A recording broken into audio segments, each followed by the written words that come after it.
If you're a federal employee close to retirement and your spouse is on your FEHB, there's one box in your retirement paperwork that can either protect their health insurance for life or accidentally blow it up. So in this video, I'll show you exactly which survivor options usually keep FEHB for your spouse, the one choice that almost never makes sense if they're on your plan, and how to think through the trade-offs so you don't risk them losing coverage by accident. I'm Tom, a certified financial planner, and I work with federal employees on their FERS, TSP, Social Security, and taxes. And so today we're going to look at this from a simple perspective of how does this affect my spouse and my retirement? So here's what we'll go over. First, what the survivor election actually is. Second, the key FEHB rule almost everyone skips over. Third, how the 50%, 25%, and 0% options really work. And finally, a simple example so you can see how this plays out in real life. So let's start with the basics. Your first pension is your monthly paycheck in retirement.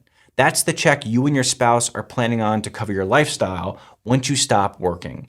A survivor benefit is a continuation of that paycheck for your spouse after you die first.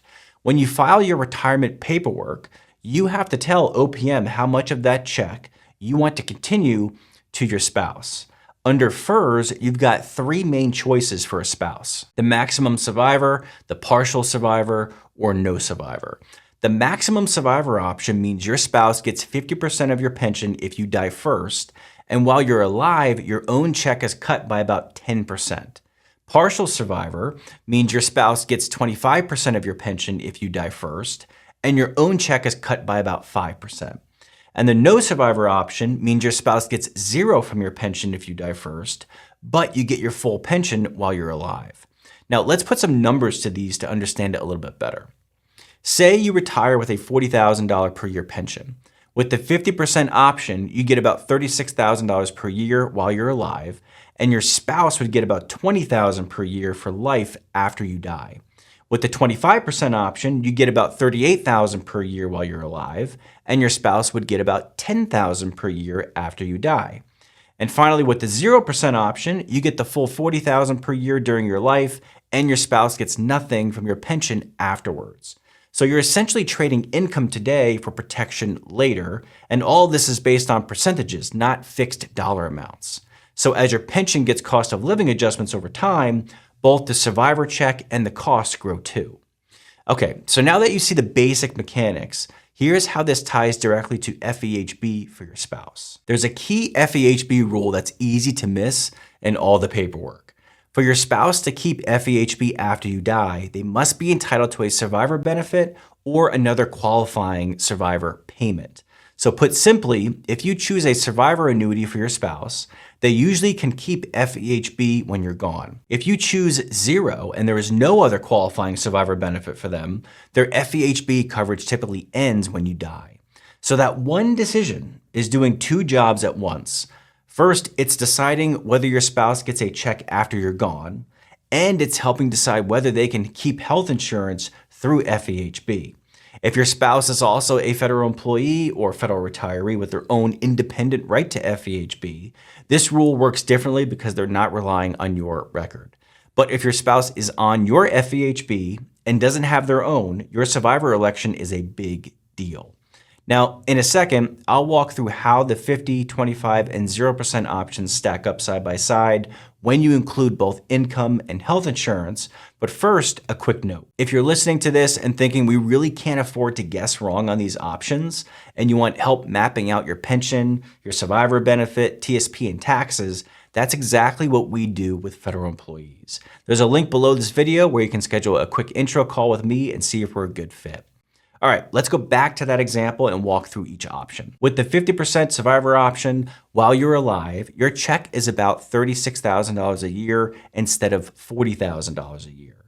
When you die, your spouse gets around $20,000 a year for life. And assuming they were on your FEHB plan at the time, they generally meet the survivor rule and can stay on FEHB.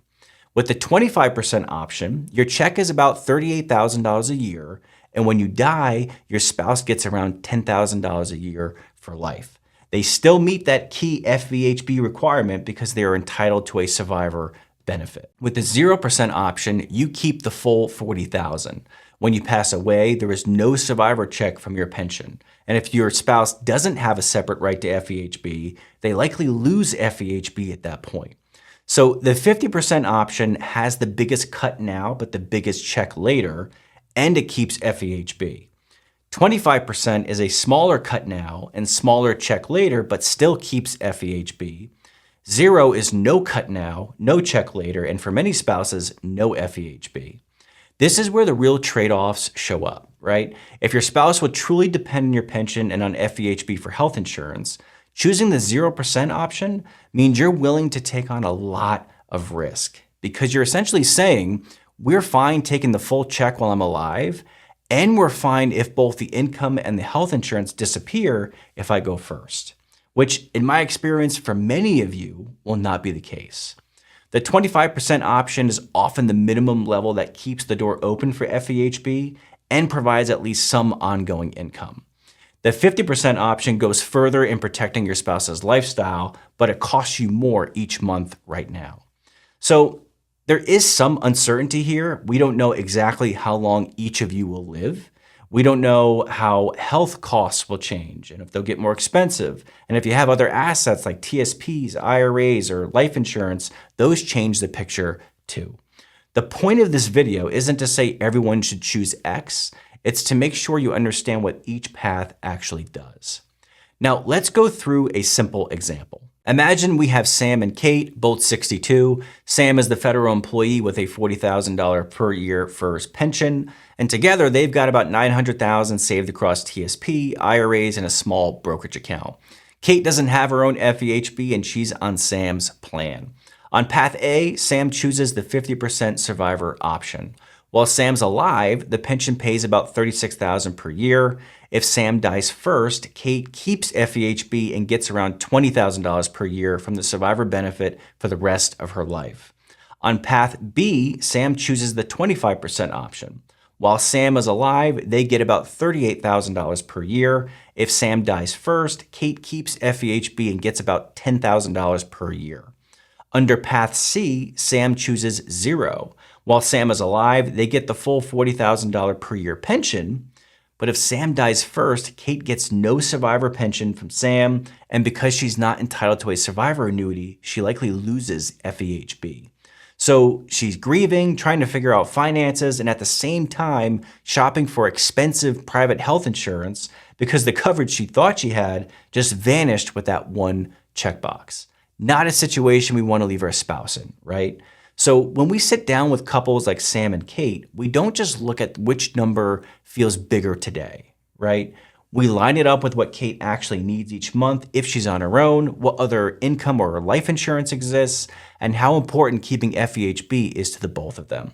For many couples in this situation, path C, choosing the 0 option, is usually off the table once they see the full picture.